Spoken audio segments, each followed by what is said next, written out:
Когда я начал смотреть фильмы Вильнёва подряд, я не просто увидел талантливого режиссера, я увидел художника, который с каждым проектом словно заново изобретает киноязык.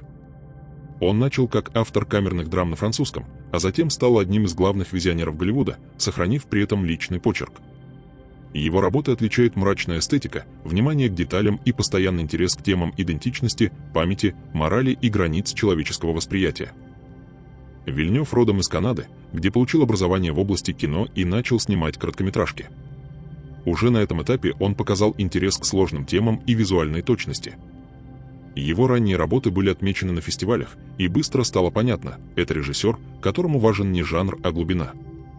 Каждый его фильм – это не просто история, а попытка докопаться до сути человеческой природы. В этом видео мы разберем каждый из фильмов.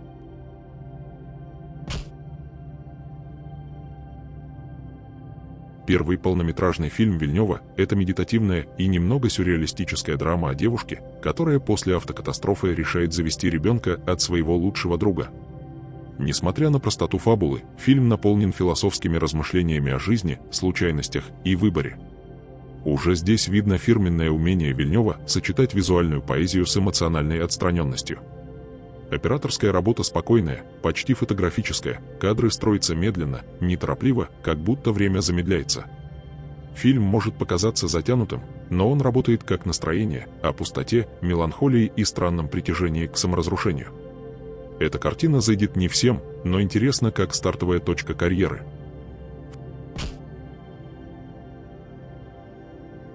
Второй фильм уже смелее как по структуре, так и по визуальному языку. История о женщине, сбившей человека и скрывшейся с места происшествия, рассказана от лица говорящей рыбы. Да, звучит странно, но именно такие решения отличают раннего Вильнёва. Он ищет необычные формы, чтобы говорить о вине, искуплении и одиночестве. Маэльстрём более живой, острый и эмоциональный. Здесь больше цвета, больше движения, но и больше экзистенциальной тревоги. Главная героиня переживает внутренний кризис, и фильм погружает зрителя в ее мрачное, размытое восприятие. Режиссерские приемы, монтажные склейки, символические вставки, размытие повествования создают ощущение сна или галлюцинации.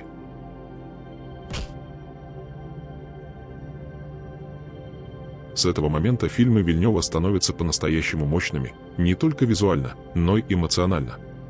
«Пожары» — экранизация одноименной пьесы Важди Муавада, и это одна из самых пронзительных историй о семейной тайне, войне и наследии, снятых в 21 веке.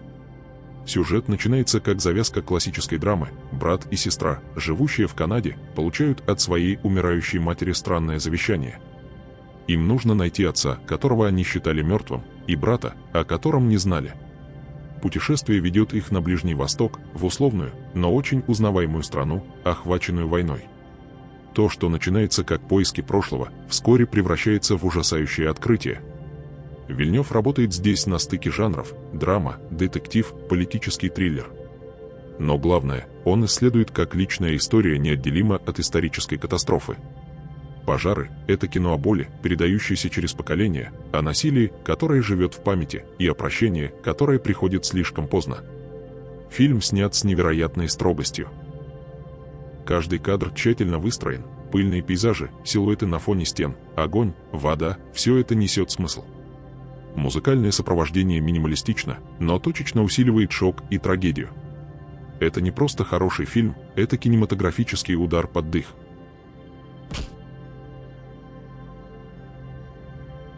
Вильнёв выходит на американский рынок и сразу с тяжелого крутого триллера.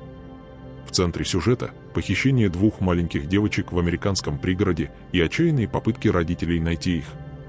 Один из них, герой Хью Джекмана, решает взять правосудие в свои руки.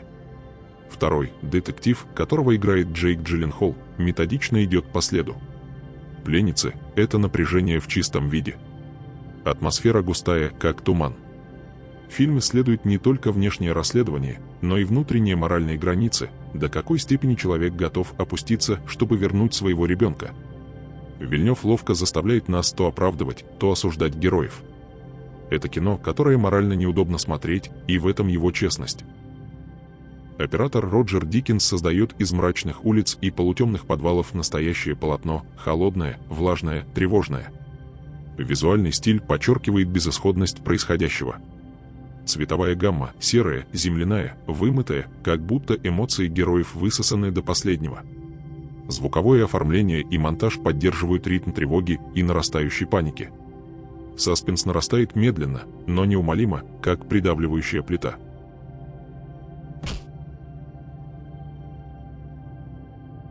Если «Пленницы» были жестким триллером, то «Враг» — это уже тревожное, почти лоботомическое кино о подсознательном. Основанный на романе Жозе Сарамаго, этот фильм — настоящая головоломка. Джейк Джилленхол играет двойную роль — профессора и его точную копию — актера. Один из них случайно замечает другого в фильме и решает найти своего двойника. С этого момента все превращается в странную, напряженную, психосексуальную игру идентичностей. «Враг» — это кино, которое вызывает ощущение, будто ты заблудился в чужом сне. Город в вечной желтой дымке, звуки на грани слышимости, необъяснимые появления пауков. Вильнёв создает гипнотическое пространство тревоги и фрустрации. Здесь почти нет объяснений, и каждый элемент можно трактовать по-разному. Это не детектив, а визуальный психоанализ, в котором мы не столько наблюдаем сюжет, сколько проживаем внутренний разлад героя. Режиссура здесь минималистична, но очень изобретательна. Повторы, зеркальные кадры, симметрии. Все работает на тему раздвоения и подавленного страха. Финальная сцена с огромным пауком – один из самых обсуждаемых символов в современном авторском кино. Это фильм, который больше чувствуешь, чем понимаешь, и именно поэтому хочется вернуться и пересмотреть, чтобы снова потеряться в этом странном, тревожном мире.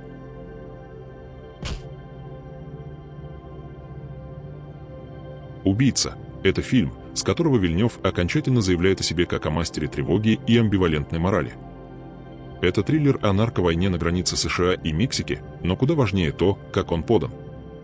В центре сюжета — агент ФБР Кейт Эмили Блант, которую втягивают в грязную игру спецслужб, где правды нет, а добро и зло сливаются в серую зону. Вильнёв ставит зрителя на место героини.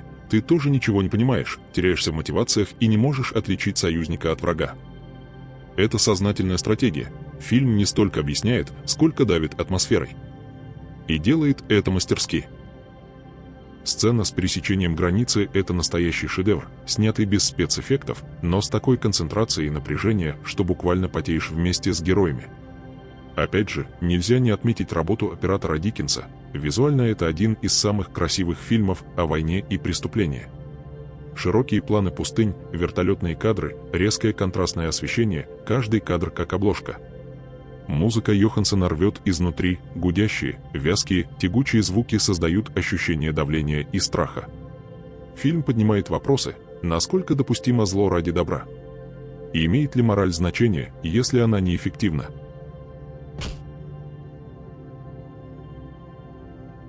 Вильнёв делает поворот в сторону научной фантастики и снова доказывает, что ему подвластен любой жанр. «Прибытие» — это фильм о первом контакте с инопланетянами, но на деле о времени, языке и утрате. Когда на Землю прилетают огромные корабли, героиню Эми Адамс, лингвистку, призывают попытаться установить контакт. Но чем дальше она продвигается в понимании языка пришельцев, тем сильнее меняется ее восприятие реальности. Фильм – глубокая метафора о том, как язык меняет мышление, а восприятие времени – нашу способность к любви и жертве. Визуально – это минималистичная фантастика. Ни тебе «Звездных войн», ни спецэффектных битв. Все строится на ощущении неизвестности и масштаба. Корабли левитируют в тумане, как абстрактные скульптуры, символизируя контакт с непостижимым. Звук и музыка, снова Йоханссон, работают почти как отдельный персонаж, нарастающее напряжение, странные тембры, гул, который ощущается физически. Главная тема фильма не инопланетяне, а способность принять судьбу, зная ее наперед. Это кино о любви и смерти, поданное через научную парадигму. Финал – настоящий эмоциональный нокаут. «Прибытие» – одна из самых человечных фантастик последних лет, и совершенно точно шедевр. Сделать сиквел к культовому «Бегущему по лезвию» Ридли Скотта – это как тронуть святыню. Но Вильнёв не просто сделал это, он сделал, возможно, еще более глубокий и красивый фильм. История разворачивается спустя 30 лет после событий оригинала. Райан Гослинг играет бегущего, который начинает сомневаться в собственной природе. Все снова крутится вокруг искусственного интеллекта, памяти и того, что делает нас людьми. Визуально, это без преувеличения один из самых впечатляющих фильмов 21 века. Роджер Дикинс, наконец, получил Оскар за операторскую работу.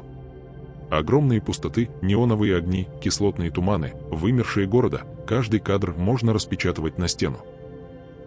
Музыка Ханса Циммера и Бенджамина Уолфиша усиливает масштаб, она одновременно механична и духовна, как дыхание гигантской машины. Но «Бегущий 2049» — это не только визуальный триумф. Это глубокая рефлексия о сознании, свободе воли, праве на память. Вильнёв продолжает традицию философской фантастики, где важно не что будет, а что значит быть. Гослинг, Лето и вернувшийся Харрисон Форд создают тонкий баланс между холодом и эмоциями. Фильм провалился в прокате, но обрел культовый статус у зрителей, которым важно кино как искусство, а не как аттракцион.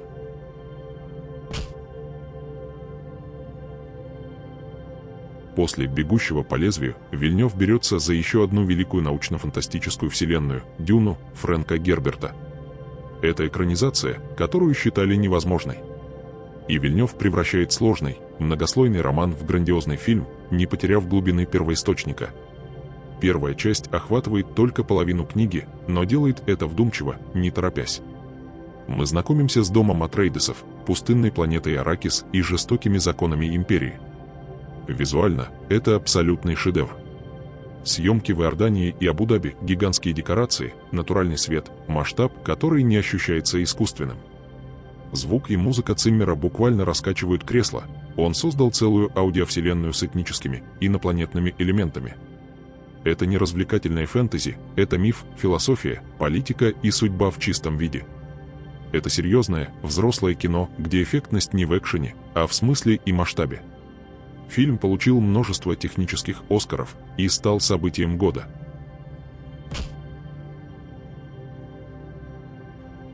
Сиквел вышел спустя 3 года. И стал не просто продолжением, а триумфальным завершением начатой истории. Вильнёв делает фильм еще более эпичным, мрачным и трагичным.